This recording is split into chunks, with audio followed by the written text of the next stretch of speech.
YSRCP MP Vijayasai Reddy కుమార్తెకు హైకోర్టులో మరో ఎదురు దెబ్బ తగిలింది.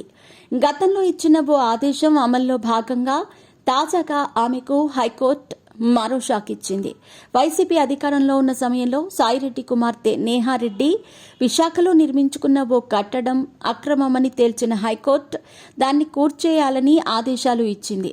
అంతటితో ఆగకుండా ఇదే అంశంలో ఆమెకు మరో షాక్ ఇస్తూ తాజాగా జీవీఎంసీకి ఆదేశాలు జారీ చేసింది. విశాఖ బీచ్ రోడ్డులో సిఆర్ఈజెడ్ నిబంధనలను ఉల్లంఘించి నేహారెడ్డి నిర్మించిన ఓ కాంక్రీట్ కట్టడాన్ని జీవీఎంసీ పట్టించుకోవటం లేదని గతంలో జనసేన కార్పొరేటర్ పీతల మూర్తి యాదవ్ దాఖలు చేసిన పిటిషన్ను విచారించిన హైకోర్టు దాన్ని కూల్చేయాలని ఆదేశాలిచ్చింది.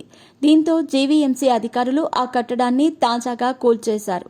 అయితే దీనిపై తదుపరి విచారణలో హైకోర్టు ఆ కూల్చివేతకు అయిన ఖర్చు కూడా నేహారెడ్డి నుంచే వసూలు చేయాలని ఆదేశాలిచ్చింది.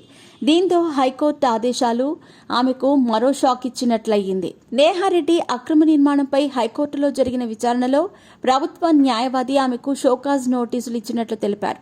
దీనిపై స్పందించిన హైకోర్టు ధర్మాసనం ఈ నిర్మాణం కూల్చివేతతో పాటు అందుకైన ఖర్చు కూడా ఆమె నుంచి వసూలు చేయాలని, ఆ వివరాలు కూడా కోర్టుకు సమర్పించాలని ఆదేశాలిచ్చింది.